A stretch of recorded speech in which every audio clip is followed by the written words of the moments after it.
आज के दौर में जिंदगी को चलाने के लिए ईंधन बेहद अहम है, जिसे पेट्रोल, डीजल, पेट्रोलियम और चारकोल के रूप में इस्तेमाल किया जाता है। लेकिन क्या आपने कभी सोचा है कि इस ईंधन की खोज कब और कैसे हुई थी? और पेट्रोल की खोज से पहले इंसान अपने रोजमर्रा के काम कैसे करते थे? अगर नहीं तो इन सवालों के जवाब जानने के लिए आपको इतिहास में लगभग 170 साल पीछे जाना होगा, जहाँ से ईंधन की असली शुरुआत हुई थी। 170 साल पहले आम लोगों की जिंदगी में ईंधन की कमी एक बड़ी चुनौती थी, लेकिन उससे पहले भी धरती पर लाखों लोग बिना आधुनिक ईंधन के जीवन व्यतीत कर रहे थे। तो सवाल यह उठता है कि डीजल और पेट्रोल की खोज के बिना लोग अपने रोजमर्रा के काम कैसे करते थे, क्योंकि उस दौर में न तो ईंधन था और न ही लाइट। लोग दिन के उजाले का सहारा लेकर अपना जीवन बिताते थे और जैसे ही सूरज ढलता वे अपने घरों में कैद हो जाते थे। हल्की फुल्की रोशनी के लिए मछलियों और पक्षियों का इस्तेमाल किया जाता था। पहले इनका शिकार किया जाता था और फिर उन्हें कई दिनों तक सुखाया जाता था। ऐसा करने से ये जीव ज्वलनशील पदार्थ में बदल जाते थे, जिनमें आग लगाकर रात के अंधेरे को दूर किया जाता था। उस समय ज्यादातर लोग रात को अपने घरों में अंधेरे में रहते थे। खाना पकाने के दौरान चूल्हे से आने वाली रोशनी ही उनके लिए लाइट का काम करती थी। वहीं अगर किसी इंसान को रात में जरूरी काम से बाहर जाना होता था तो उसे पहले से तैयारी करनी पड़ती थी, क्योंकि मछली या पक्षी का शिकार करने के बाद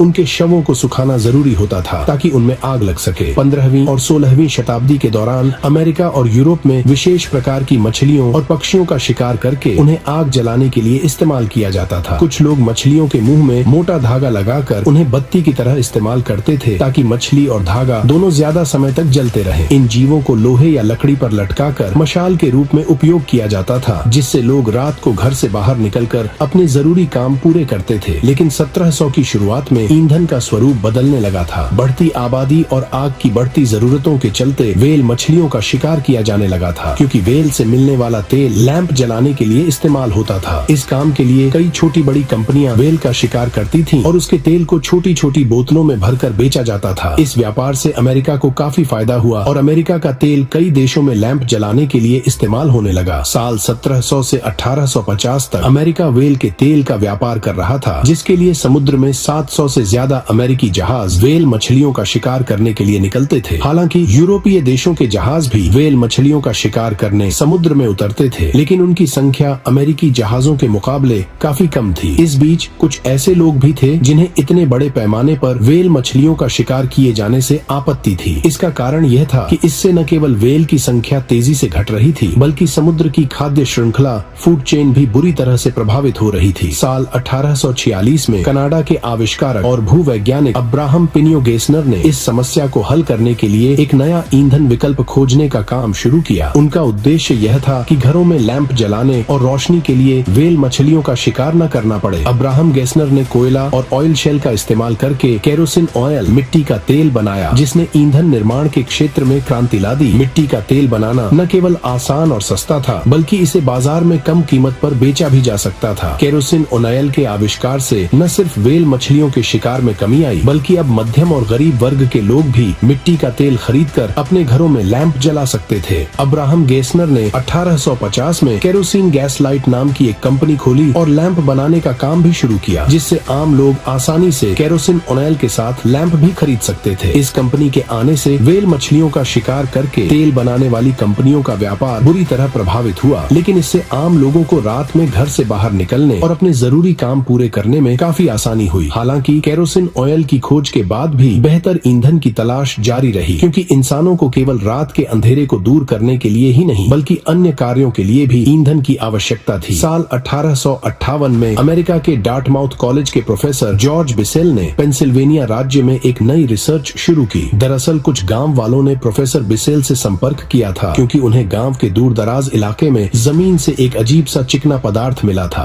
प्रोफेसर जॉर्ज बिसेल ने उन इलाकों का दौरा किया जहां जमीन से छोटे छोटे बुलबुले उठ रहे थे और वह पदार्थ काफी चिपचिपा था। प्रोफेसर बिसेल ने उस चिकने पदार्थ के सैंपल इकट्ठा किए और वापस कॉलेज लौटकर उस पर रिसर्च शुरू। उन्होंने कई दिनों तक इस पदार्थ पर अध्ययन किया और आखिरकार उसे रिफाइन करने में कामयाबी हासिल कर ली। कच्चे तेल की खोज के दौरान प्रोफेसर जॉर्ज बिसेल को पता चला कि वह चिकना पदार्थ ज्वलनशील है और इसका इस्तेमाल लैंप जलाने वाले ईंधन के रूप में किया जा सकता है। प्रोफेसर को यह भी यकीन हो गया कि पेंसिल्वेनिया की जमीन के नीचे ऐसे ज्वलनशील चिकने पदार्थ का भंडार हो सकता है जो तरल रूप में मौजूद होगा और उसे निकालना और इस्तेमाल करना इंसानों के लिए आसान हो सकता है। इसके बाद प्रोफेसर जॉर्ज बिसेल वापस उस गांव में पहुंचे जहां यह यह पदार्थ मिला था ताकि जमीन में खुदाई करके इस तरल ज्वलनशील पदार्थ को प्राप्त किया जा सके। इस काम के लिए उन्होंने एडविन ड्रेक नाम के व्यक्ति की मदद ली। एडविन ड्रेक एक कंडक्टर थे और होटल में क्लर्क की नौकरी भी कर चुके थे। एडविन ड्रेक के पास वह आवश्यक तकनीकी जानकारी थी जिसकी मदद से पेंसिल्वेनिया की जमीन में ईंधन के लिए कुआं खोदा जा सकता था। हालांकि यह काम इतना आसान नहीं था और एडविन अकेले इसे अंजाम नहीं दे सकते थे, इसलिए उन्होंने विलियम स्मिथ नामक एक शख्स से संपर्क किया जिन्हें लोग प्यार से अंकल बिली कहते थे। अंकल बिली मुख्य रूप से बोरिंग, ड्रिलिंग और पानी के नल लगाने का काम करते थे और उनका अनुभव इस काम के लिए बहुत काम आया। एडविन और अंकल बिली ने मिलकर पेंसिल्वेनिया के अलग अलग इलाकों में प्राकृतिक तेल के कुएं की खोज शुरू की। हालांकि कई दिनों की मेहनत के बाद भी उन्हें सफलता नहीं मिली। इसके बाद वे टाइटसविल नामक इलाके में पहुंचे जहां अंकल बिली ने अपने बेटों के साथ ड्रिलिंग शुरू की। ड्रिलिंग के शुरुआती चरण में जमीन से तेल की कुछ बूंदें निकली जिससे उन्हें उम्मीद बंधी कि नीचे एक बड़ा तेल का भंडार हो सकता है। लेकिन जब वे 39 फीट की गहराई तक पहुंचे तो एक बड़ा पत्थर ड्रिलिंग मशीन के पाइप में अटक गया। इस वजह से अंकल बिली और उनके बेटों को काम बीच में ही रोकना पड़ा। इसके बाद वे एक स्टीम इंजन लेकर आए और उसकी मदद से उस पत्थर को तोड़ने की कोशिश की। अंततः पत्थर टूट गया और खुदाई का काम फिर से शुरू हो गया। हालांकि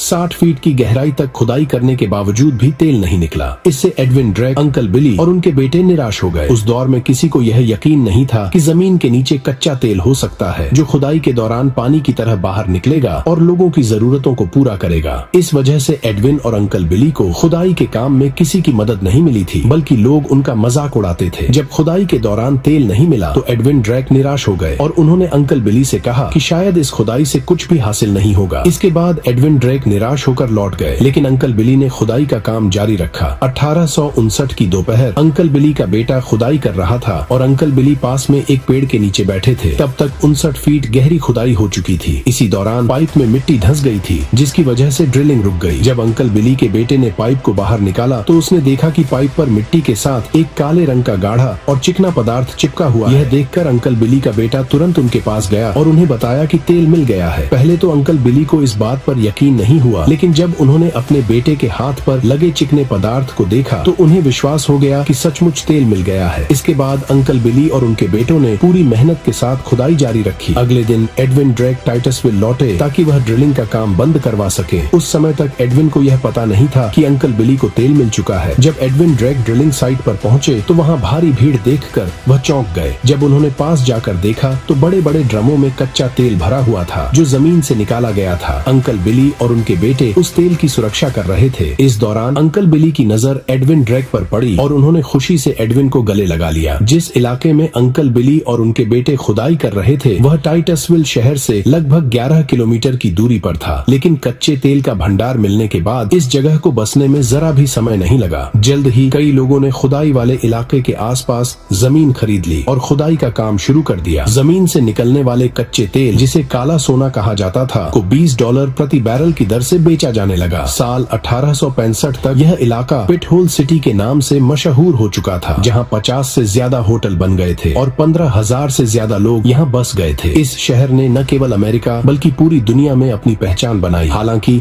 1866 तक इस इलाके में तेल के कुएं सूखने लगे और लोग धीरे धीरे इस शहर को छोड़ने लगे। लेकिन पिटहोल सिटी के प्रकाश में आने के बाद पूरी दुनिया को यह पता चल चुका था कि जमीन के अंदर केवल पानी ही नहीं बल्कि एक ऐसा प्राकृतिक काला सोना भी है जो इंसान की ईंधन की जरूरतों को पूरा कर सकता है। इसके बाद दुनिया भर के विभिन्न देशों में कच्चे तेल की खोज शुरू हुई, जिसमें मिडिल ईस्ट के देशों में सबसे बड़ा तेल भंडार मिला। आज इसी तेल की वजह से मिडिल ईस्ट के देश तरक्की की नई ऊंचाइयां छू रहे हैं। अब तो आप समझ ही गए होंगे कि कच्चे तेल को कब और कैसे खोजा गया था और तेल की खोज से पहले लोगों का जीवन कैसा था। आज के लिए बस इतना ही। अगर आपको यह वीडियो अच्छा लगा हो तो इसे लाइक और शेयर करें। साथ ही हमारे चैनल को भी सब्सक्राइब करना न भूलें। अल्लाह हाफिज।